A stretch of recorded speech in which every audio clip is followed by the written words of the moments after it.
Welcome to studio of Majesty. இந்த வீடியோவில் நாங்கள் என்ன பார்க்க போறோம்னு சொன்னா 2026ல மஸ்தா நீங்க படிக்க வேண்டிய 5 ஸ்கில்ல தான் நாங்க பார்க்க போறோம். இந்த ஸ்கில் தெரிஞ்சாலே நீங்க 2026 எண்ட்ல வந்து ஒரு பெரிய இடத்துக்கு போகலாம்டா பாருங்களே. ஒன்னாவது ஸ்கில் என்னன்னு சொன்னா கம்யூனிகேஷன் ஸ்கில். இந்த கம்யூனிகேஷன் ஸ்கில்ஸை வச்சு உங்களால என்னெல்லாம் பண்ண முடியும் தெரியுமா?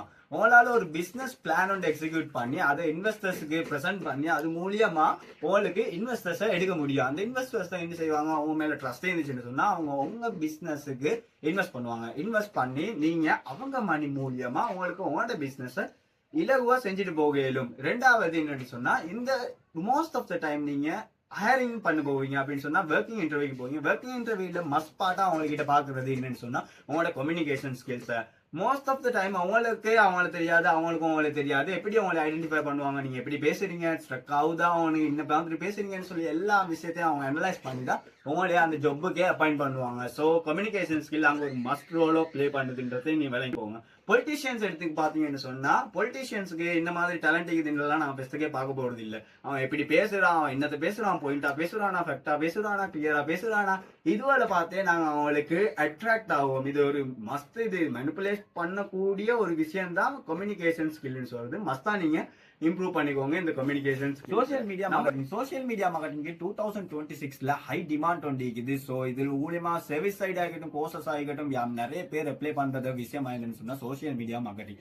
ஆனா மஸ்தா நானும் சொல்லுவேன் உங்களுக்கு ரெக்கமெண்ட் பண்றது சோசியல் மீடியா மார்க்கெட்டிங் கண்டிப்பா நீங்க தெரிஞ்சு கொள்ளணும் தான். இதுக்கான ஒர்க் வேலை வாய்ப்புகள் அதிகமாக வைக்குது. ஏன்னா மோஸ்ட் ஆஃப் த டைம் வந்து இப்ப பிசினஸ் எல்லாமே ஆன்லைன்ல தான் நடக்கிறதுனால இந்த சோசியல் மீடியா மார்க்கெட்டிங் சொல்றது மஸ்ட் ஆகிக்கொண்டே போகுது. 2026ல 2028 மாதிரி ஆகப்போல இந்த சோசியல் மீடியா மார்க்கெட்டிங்க்கு ஹை லெவல் டிமாண்ட் கொண்டு வரும். அதே மாதிரியே அன்னைக்கு ஹை லெவல் டிமாண்ட் வர மாதிரியே ஏஐ மூலியமாவும் எடிட் பண்றதுனால இதுக்கு ஒரு பிரேக் கெப் ஒன்று இருக்குது. இந்த கெப்பை ஃபில் பண்றதுக்கு ஆனா மோஸ்ட் ஆஃப் த டைம்ஸ் வந்து நிறைய பேர் இலங்கையில ஆகிட்டும் இந்தியாவில ஆகிட்டும் ஏஐ எல்லாம் யூஸ் பண்றதுன்னு சொல்றது ரொம்ப கம்மி தான்.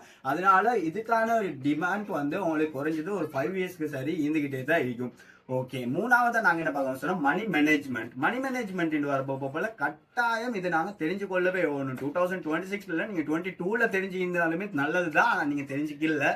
அதனால உங்களுக்கு 2026ல இந்த மணி மேனேஜ்மெண்ட் ஸ்கில்ல வந்து நான் கட்டாயம் உங்களுக்கு ரெக்கமெண்ட் பண்றேன். நீங்க இன்னத்தை தான் இன்கம் பண்ணி ஏர்ன் பண்ணினாலுமே, இன்னத்தை தான் ஹார்ட் ஒர்க் பண்ணி நல்லா சல்லி சம்பாதிக்கணும்னு சொன்னாலுமே நீங்க நினைச்சுக்கிட்டு இருப்பீங்க உங்க பேங்க்ல அமௌண்ட் சல்லி கூடிக்கிட்டே போகுதுன்னு சொல்லி. ஆனா அதே மாதிரியா அந்த சல்லி ரிடியூஸ் ஆகிக்கொண்டே தான் போகும். இந்த மணி மேனேஜ்மெண்ட் ஸ்கில்ல வந்து கட்டாயம் நீங்க தெரிஞ்சு கொள்ள வேண்டியதானது பட்ஜெட் போடுறது எப்படி, இல்லாட்டி ட்ரெக்கிங் பண்றது, நான் எதுக்கெல்லாம் சல்லிய செலவழிக்கிறேன்னு சொல்லி ட்ரெக்கிங் பண்றதுக்கு. இந்த ட்ரெக்கிங் பண்றதுக்கு உங்களுக்கு தெரிஞ்சுக்கொள்ளணும்னு சொன்னா பொக்கேபோன்னு சொல்லி ஜப்பானீஸ் மெத்தட் வந்துருக்குது.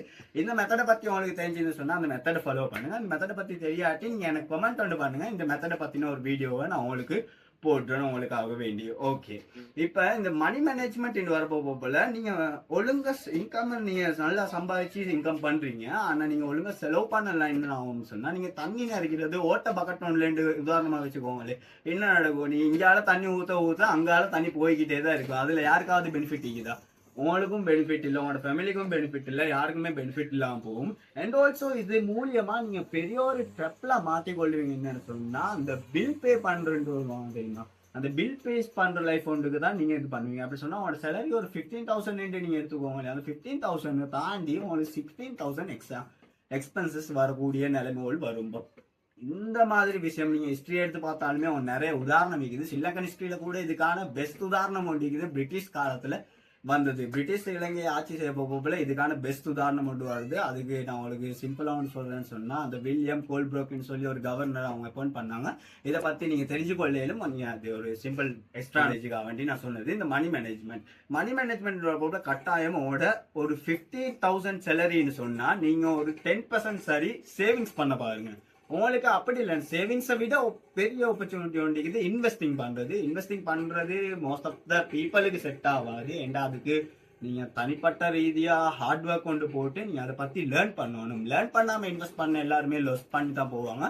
ஸோ அதனால நான் இன்வெஸ்டிங்க உங்களுக்கு ரெக்கமெண்ட் பண்ணுறேன். ஆனா அது நீங்க கட்டாயம் பண்ணணும்னு சொல்லல, ஆனா சேவிங்ஸ் கட்டாயமே பண்ணுங்க. ஒரு 10% சரி உங்களோட மந்த்லி சேலரில இருந்து சேவ் பண்ண பாருங்க. அதுதான் உங்களுக்கான நெக்ஸ்ட் லெவலுக்கு போகக்கூடிய 1வது ஸ்டெப். நீங்க எடுத்து வைக்கிறதுன்றத நீங்க மறந்துடாதீங்க. டிசிப்ளின் வந்து கட்டாயமா ஒரு மனுஷனுக்கு தேவையானது. ஆனா இதை மேக் பண்றதுக்கே உங்ககிட்ட ஒரு சிறந்த டிசிப்ளின் வேணும். சோ நீங்க இந்த டிசிப்ளினை லேர்ன் பண்றதுக்கே டிசிப்ளினா இதாதான் முடியும். டிசிப்ளின் என்று சொன்னா என்னது? ஒரு விஷயத்தை கண்டினியூவஸா நீங்க செஞ்சுக்கிட்டு போறது. அது சின்னதா கூட இருக்கலாம். இது மூலமா என்ன பெனிஃபிட் வரும்? நீங்க சும்மா உதாரணத்துக்கு நினைச்சுக்கோங்களே, நீங்க ஒரு நாளைக்கு ஜோகிங் போறீங்க, டெய்லி ஜோகிங் போறீங்கன்னு சொன்னா உங்களுக்கு ஒரு மந்த்துக்கு போறோம் ஜோகிங் போறது ஒரு அலட்டியா கஷ்டமா விளங்குமா? இல்லதானே? ஜோகிங் போறதுன்றது அப்புறம் நீங்க சும்மா நடக்கிற மாதிரியும் தின்ற மாதிரியும் குடிக்கிற மாதிரியும் ஆயிடும். நல்ல உதாரணம் எடுத்தா இப்ப நீங்க பல்லு விளக்குறீங்க தானே, காலையில எழுப்பி பல்லு விளக்குறீங்க. 1வது ஆரம்பத்துல என்ன நடந்திருக்கும்? யோசிச்சு பாருங்க பாப்போம். 1வது ஆரம்பத்துல உங்களோட உமா சாரி வாப்பா சாரி உங்களை அடிச்சு அனுப்பிப்பாங்க, போட்டா பல்ல விளக்காம வராத தின்ன தர மாட்டேன்னு சொல்லுவாங்க. நீங்க அந்த 2-3 நாளைக்கு உமாக்கு பயத்துல பல்ல விளக்குவீங்க. அப்புறம் மந்த்து கணக்கு மாற மாற மாற மாற என்ன நடக்குன்னு சொன்னா பல்லு விளக்குறது ஒரு வேலையாவே உங்களுக்கு விளங்காது. அப்படித்தானே? பல்லு விளக்காம சொல்லிக்கிறீங்களா? இல்ல, பல்லு விளக்குறது ஒரு வேலையாவே விளங்காது. இதுதான் ஒரு பெஸ்ட் உதாரணம். டிசிப்ளின் என்று சொன்னா என்னன்னு சொல்றதுக்கு இது ஒரு பெஸ்ட் உதாரணம். 5வது நாங்க என்ன பார்க்க போறோம்னா லேர்னிங். இந்த 5யுமே இந்த 4 நான் சொன்ன மேலுக்கு உங்களுக்கு என்னென்ன சொன்னேன் நம்பிக்கைதா? ஃபர்ஸ்ட்டுக்கு நான் என்ன சொன்னேன்? கம்யூனிகேஷன் ஸ்கில்ஸை பத்தி சொன்னேன். 2வதா டிஜிட்டல் ஸ்கில்ஸை பத்தி சொன்னேன். 3வதா மணி மேனேஜ்மெண்ட்டை பத்தி சொன்னேன். 4வதா டிசிப்ளினை பத்தி சொன்னேன். இந்த 4யுமே ஒரு பாக்ஸுக்குள்ளுக்க போட்டேன்னு சொன்னா வரக்கூடியதுதான் இது. 5வது நாங்க பார்க்க போறது லேர்னிங். லேர்னிங் வந்து மஸ்ட். ஒரு மனுஷனா நாங்க பிறந்ததுல இருந்தே ஒவ்வொரு விஷயத்த லேர்ன் பண்ணிக்கொண்டே தான் வரோம். அது என்ன சொன்னா நாங்க சோசியல் எப்படி பழகுறதுன்னு சொல்லி லேர்ன் பண்ணுவோம். ஸ்கூல் லைஃப் எடுத்துன்னு சொன்னா இந்த மாதிரி இருக்குது, எப்படி வாசிக்கிறது, எப்படி எழுதுறது, இந்த சப்ஜெக்ட் என்னது அந்த சப்ஜெக்ட் என்னன்னு சொல்லி ஒரு விஷயத்த லேர்ன் பண்ணிக்கொண்டே வருவோம். மோட் ஆஃப் தான் நாங்க என்ன நினைப்போம்னு சொன்னா out of the school period வந்ததுக்கு போறோம் லேர்னிங் ப்ராசஸ் முடிஞ்சிட்டா இல்ல. டே பை டே நீங்க போற ஒர்க் ஆகிக்கட்டும், மதம் ஆகிக்கட்டும், இதாகிக்கட்டும் எல்லாமே நீங்க லேர்ன் பண்ணுவீங்க. ஆனா ஸ்பெஷலைஸ்டா ஒரு ஸ்கில்ல லேர்ன் பண்றதுக்கு தெரியுமா, அது ஒரு பெஸ்ட் திங். அதாவது உங்களோட டைமை நீங்க எதுக்கு இன்வெஸ்ட் பண்றீங்கன்னு சொல்றது பொறுத்து தான் அது இருக்குது. அந்த டைம்ல நீங்க ஒரு பெஸ்ட் ஸ்கில், இப்ப டிஜிட்டல் ஸ்கில் சொல்லிக்கிறேன்னா உங்களுக்கு 4 ஸ்கில்ல சொல்லிக்கிறேன். இந்த 4 ஸ்கில்லுமே நீங்க அடாப்டா இல்லையே.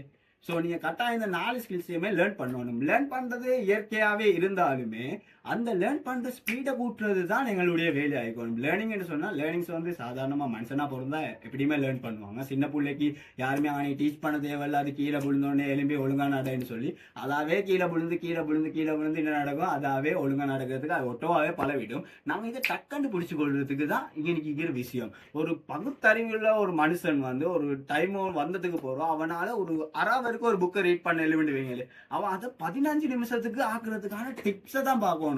நிறைய லேர்னிங் மெத்தட்ஸ் இருக்குது, உங்களுக்கு தெரியுமா இருக்குமே. அப்படி தெரியாடி சொல்லுங்க. நிறைய லேர்னிங் டிப்ஸும் இருக்குது, பேமெண்ட் டெக்னிக்ஸ் அப்படி இப்படின்னு சொல்லி நிறைய ஸ்கில்ஸ் இருக்குது.